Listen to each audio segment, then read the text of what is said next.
Welcome to ACURA. I'm James Carden. Last month, an article for the Quincy Institute's Responsible Statecraft asked, how many times have we heard calls for total victory and smears for those urging a negotiated resolution? The article was written by today's guest. Branko Marcetic is a staff writer for Jacobin magazine and the author of Yesterday's Man, The Case Against Joe Biden. His work has appeared in the Washington Post, The Guardian, In These Times, The Nation, and I'm happy to say on ACURA's website, usrussiaaccord.org. So thank you for coming on. Thanks for having me.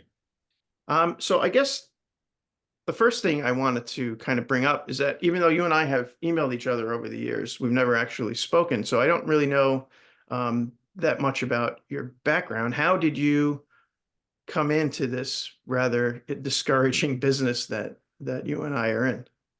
Yeah, well, as crazy as it is, I really wanted to get into journalism, and even as a teenager, I thought, this is a possible career choice for me. I mean, I studied history, and for a while, I thought I might go that route, and then I realized that that academia was possibly the only place where job prospects were even bleaker than journalism. So I decided to try my hand at being a reporter. So yeah, I've always been interested. I've always been against war. I've always been interested in all the terrible things that have been happening around the world, and ways to prevent that from happening. I thought if I could use my writing skills for something that could possibly do some tangible good in the world, this was a way to do it. So that's kind of the long and short of it.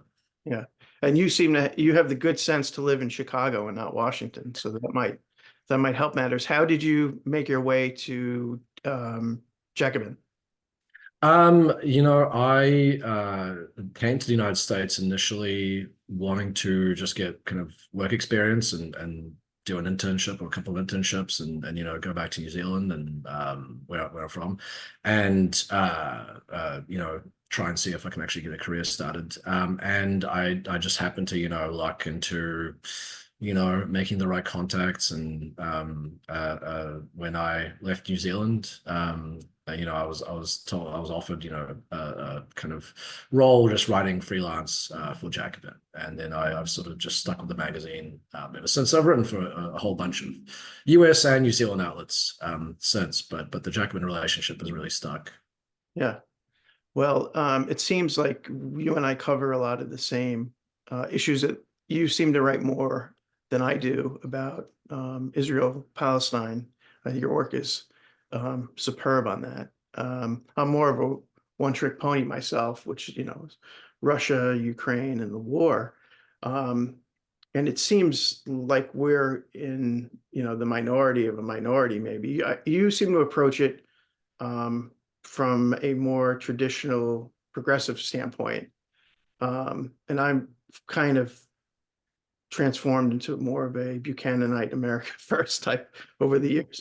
How would you, so I've written some about this and not in a particularly, laudatory way, the role that progressives have played in the war and kind of the coverage or the tenor of their approach to US-Russia relations, kind of beginning in and around Maidan in 2014. Oh, yeah, that's a good question. I mean, I would start off by saying it's interesting because the way I see it, I've read a lot about the Cold War, and I part of what I studied in history had a lot to do with the Cold War and events in the 50s, every possible kind of US Soviet standoff there. And to me, the writing I do now, I view as kind of basically just nothing really radical. It's basically just kind of carrying on the liberal tradition of the Cold War, of kind of making the basic point of needing to find coexistence in a violent world, and emphasizing deconfliction and emphasizing the need to avoid wars and doing foolhardy things. So in my opinion, even though I write for a socialist magazine, I'm kind of basically just repeating old liberal talking points from the Cold War. But that has become strangely radical in this time, where even in some cases on the left, there are people who have taken a very anti negotiation, anti ceasefire position on the Ukraine war. So I think it's to answer your question more directly. I think it's been a bit of a mixed bag. I think there have been really important progressive voices and left-wing voices that have pushed the idea that look, obviously Russia does a whole bunch of terrible things around the world, as a lot of governments do. But at the end of the day, the most important thing is to try and find some way to have a peaceful, at least stable coexistence. And there have been really important voices that have pushed that. But there have also been voices that have kind of drifted into the Cold Warrior mode, and have kind of, I think, because they're left wing or progressive voices, they've kind of lent legitimacy to this very hawkish position. And I think there are people who are really true believers in that stuff on the broad left.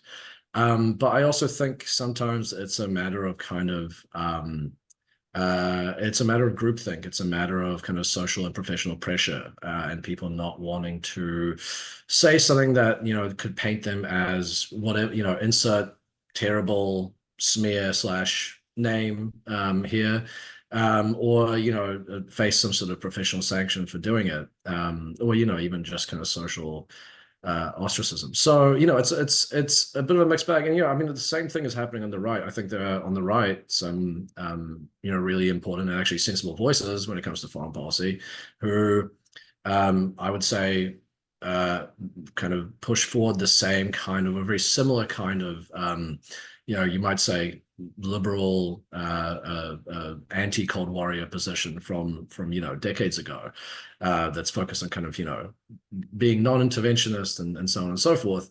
But also there's a lot of voices on the right that heavily for escalating conflict and for kind of the most rash and I would say kind of insane policy, whether towards Russia or China or Iran or whatever Western bogeyman you want to throw in there. So yeah, it's a mixed bag. I do wish that people that we could sort of on the left kind of coalesce more around, as we have in Israel and Gaza, around this position of kind of trying to find a diplomatic, non-violent end to wars and stressing the US role in causing this violence rather than kind of feeding into the rhetoric of hawks in Washington.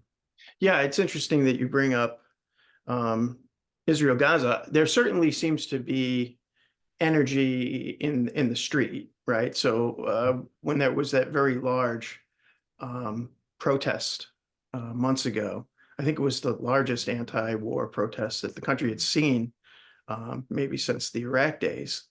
Well, I went down there in support of it, and you did see a lot of progressive, anti-war energy.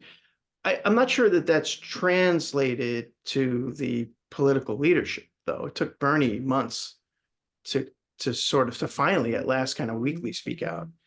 Elizabeth Warren in the early months was confronted at a restaurant and gave the kind of regular hawkish platitudes about Israel having a right to defend itself and stuff like that. But they've been even worse, in my view, on Russia, Ukraine, and it just seems like, as you're carrying on sort of that tradition of anti-imperialism, that kind of began with the Anti-Imperialist League at the turn of the century, E.L. Gotkin, the founder of the nation. Those voices are really sort of, not there. And as you say, on the Republican side, Ronald Reagan, late Reagan, under the tutelage of Schultz, I think would be seen, as an unacceptable peacenik now by parts of the Republican Party. You really only have Rand Paul speaking out in a semi-serious way about these issues. It seems to me that,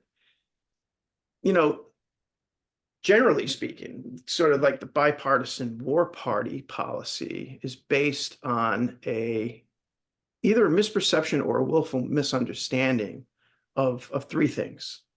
the nature of the Maidan, the nature of the Zelensky regime, and the actual nature of the war with Russia. On that last point, you're starting to now see kind of reality dawn among the mainstream media that, yeah, no, things aren't really going that well. To the second point, you provided us with a brilliant interview of Olga Baisha, Yeah, that's right. the Higher School of Economics in St. Petersburg. So, I was wondering, what do you make of that? Do you think that, really the core of the problem is that people simply don't, there's this misperception that this is really a black and white situation when it really isn't. It hasn't been from the very beginning. Mhm.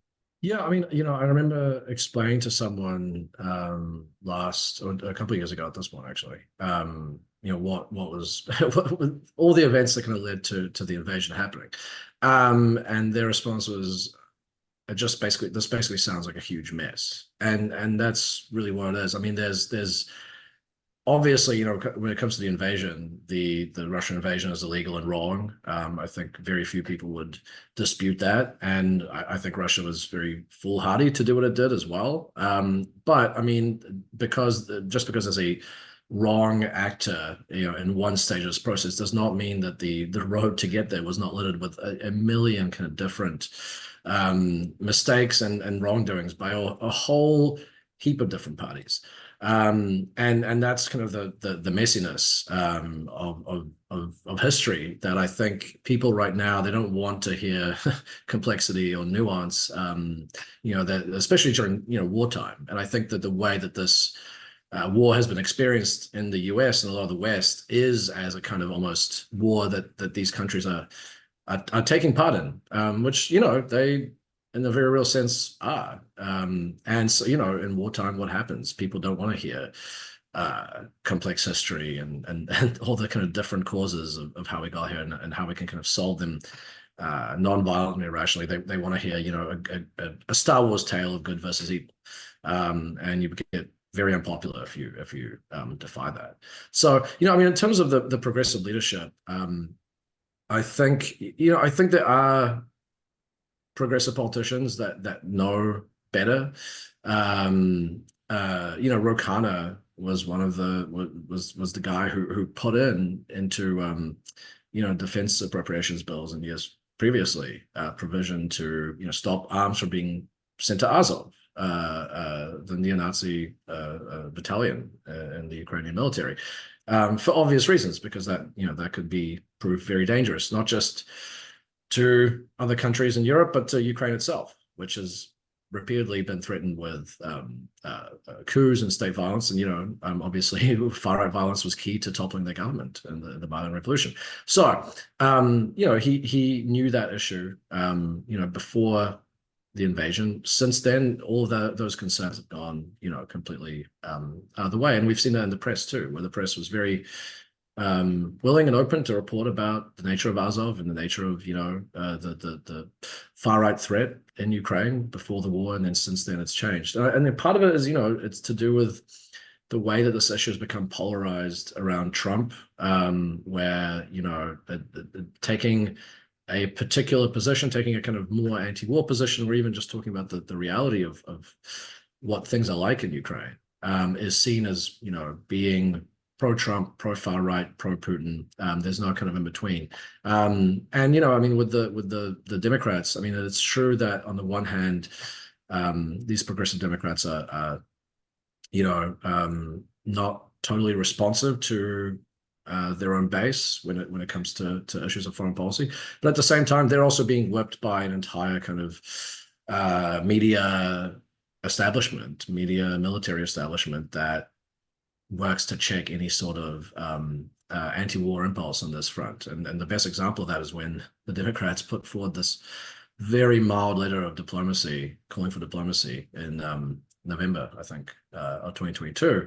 They were immediately slapped down, not just from higher political leadership, but also by just a avalanche of attacks from progressive media saying that if you call for negotiations, call for a ceasefire, this is tantamount to, almost treason and giving in to Putin. And then they withdrew it. So there's a range of very powerful forces that basically work to keep a lot of these politicians cowed, even though I think, sometimes they have taken some useful stances. But yeah, that's the very sad and kind of terrifying reality that we're living in right now. I th- I I wanted to go back to one of the pieces that you wrote for um, Responsible Statecraft, and you wrote that, and this was an article in early February, and support for Ukraine's war effort was loudest and most intense when Kyiv appeared to be winning and when it had lockstep support from Congress. Now, at the precise moment, its military campaign looks shaky when Congress is wavering on further aid, and when some grassroots pressure is finally needed to get it over the line, it's nowhere to be found. So what do you think explains the current impasse? Part of it is probably the fact that, Congress can really only keep its mind on one thing at a time. So right now, the big foreign policy issue is Israel-Palestine, with the emphasis on the former. What else do you think explains sort of the kind of slacking of, enthusiasm for the war? It's a really interesting sociological phenomenon that I think people study in years past, because as I said, yeah, I mean, this issue was so emotionally charged for the first maybe even year and a half, maybe even longer. Certainly for the first year. I mean, saying almost anything that wasn't just we should just funnel weapons into that country and just support whatever it wants going up to victory, and we should even risk nuclear war. That was just considered the most kind of not just wrong or mistaken, but actually borderline criminal. And now, it's all of that is completely gone. I think a big part of it is the fact that the war has not worked out the way that people hoped. That it turns out, actually, as many people were warning, Ukraine might have had a few successes early on, but in a longer war, a war of attrition, as it's ended up, Ukraine can't compete against a country the size of Russia that just has a way bigger population, just far more resources. And so now it's a bit of an embarrassment. People that were taking this maximalist position, and there were many, I know people will try and just kind of pretend that they didn't take these positions, but you can go back and read what people wrote in a lot of liberal magazines. They'd rather just move on and forget about this. But the irony, of course, is that right now, if you believe in Ukrainian victory at all costs, and if you believe in the cause of sending the military aid, right now is the most important time where actual on the ground activism would be useful. All this kind of emotional energy and outrage that was kind of charged through the first year would actually be really useful now for pushing this military aid package that's stuck in Congress. But there appears to be no real appetite to actually translate words and feeling into action. And so I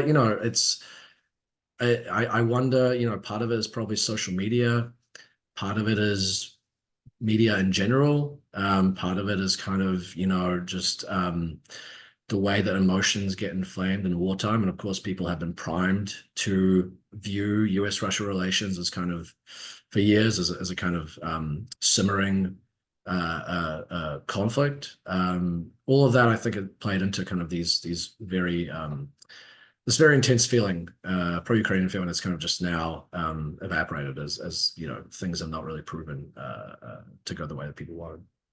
Yeah, and I think you're right. I think there's a real strong element that a lot of it for the first year and a half was performative.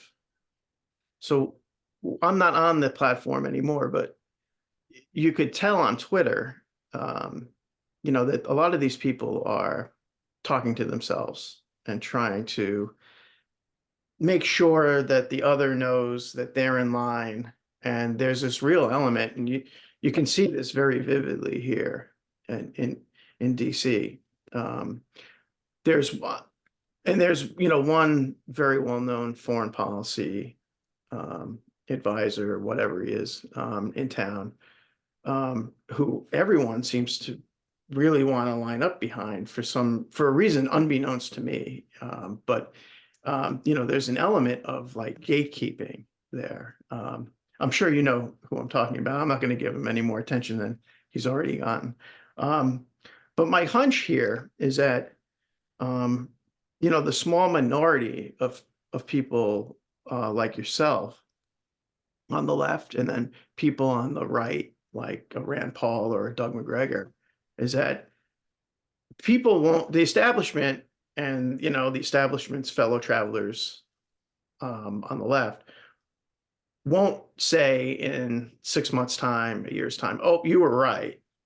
It really kind of was a stupid idea to use Ukraine as a proxy to fight Russia with a population of 143 million people, and massive industrial capabilities, right? I think they'll forget what they wrote and then just come around and blame people like us because we didn't stand behind Ukraine. And I think you're seeing an element of that now with the Republicans. So the Republicans, for whatever their reasons are kind of refusing to go along with the next package. And now you're starting, Yeah. the Republicans are going to take the blame for not funding. And it is if that latest tranche of funding would have turned the tide.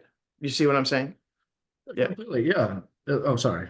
Yeah, no, please. Well, yeah, for months, I mean, the kind of ground has been being laid. I've just watched it kind of very slowly happen to basically just make the case that, oh, this is the fault of, we didn't support Ukraine enough. We didn't give them the weapons they asked for and that they needed, and that's why they lost. The Ukrainian officials have been saying that, certainly, and of course they have a very vested interest to make that argument because they don't want to say, well, we led our own country into disaster by not taking the win when we could have, and making a deal.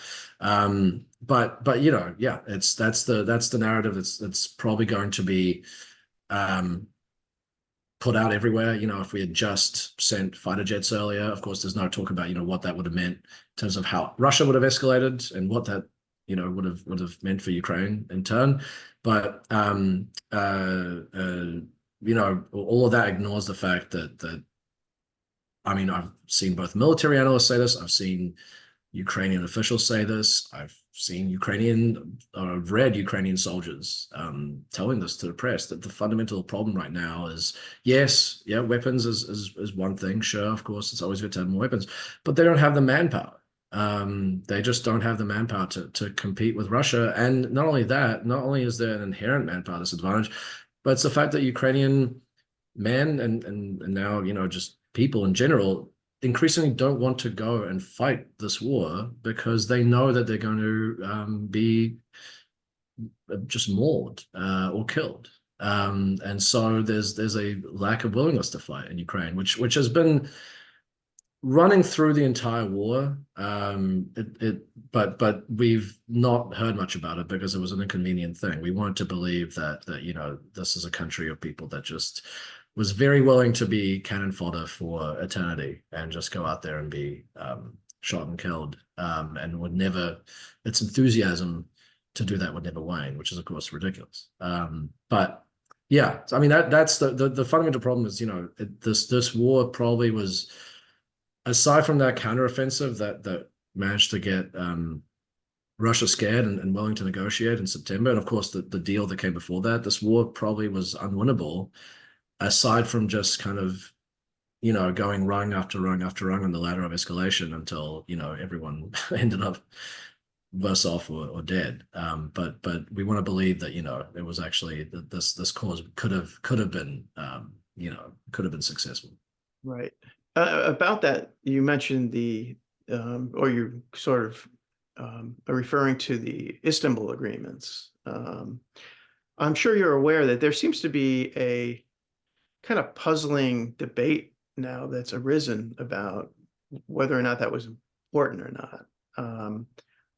I tend to think that it was. I don't really understand.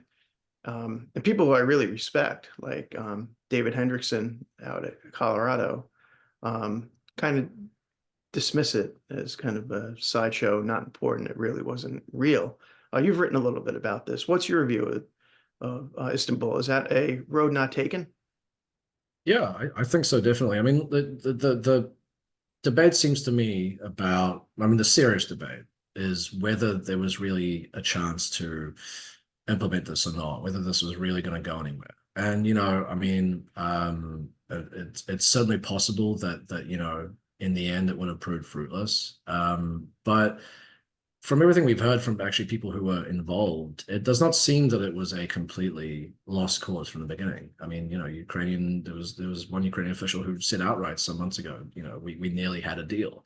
I would also say if it was completely fruitless, why is it that Zelensky at the time was continually saying in public and in private? We know from a leak call, it was a prank call, but it was a leak call with UK Foreign Minister Ben Wallace, or Defense Minister Ben Wallace, that he wanted the UK and the US and other states to be involved in those negotiations. Why, when the Bucha massacre happened, which we've been told endlessly is the reason why those talks didn't bear fruit. Why was Zelensky still, upon visiting and seeing those atrocities, saying, no, we still need to try and end this diplomatically. We can end this diplomatically.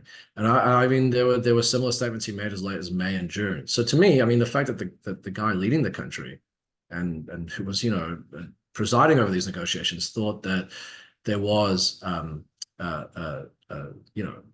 chance that they would bear fruit, I think shows that whatever difficulties existed, whatever sticking points were there in terms of the talks, there was a real political will on both sides for a while to make it work. And that's the most important thing. If you want to come to a deal, it's the will to actually make a deal rather than, if particular sticking points have been resolved at any given point in time. And I think it's a good, we'll never know, but I think it's fair to think that it could have been resolved if it had the support of the United States, the UK, other NATO states. But as we know, it did not have that support. And it's set up in question whether it does now. And I think that that's the main point about the debate over the Istanbul talks is that the United States didn't push. I mean, Ukraine seemed to have been on board. So either the United States blocked it, didn't encourage them enough, but the US has never been, at least, since the full-scale war. Actually, I should revise that. I mean, even when the Minsk process was going on, it was Ukraine on at least 4 occasions, and this is documented by Nikolai Petro, derailed the process. And the United States was never the country saying, no, I think we need to get to a negotiated settlement. And I think that that's something that people really need to think about, but of course they won't. But anyway, I do appreciate you coming on. It's good to meet you finally. And do you have anything coming out soon that readers should be aware, listeners should be aware of? A steady stream of very depressing stories about Gaza and Israel. I think probably I'll end up writing a piece about this uncommitted campaign that's trying to make a similar result in Michigan that happened in Michigan and Minnesota. Beyond that, nothing. Just if people go into Jacobin, find my work, read other stuff at Jacobin. There's a lot of good content there, and of course, everything at ACURA, at the US-Russian Accord website, I think is always very, very informative. Okay, well, appreciate the plug. Appreciate you coming on. Thanks.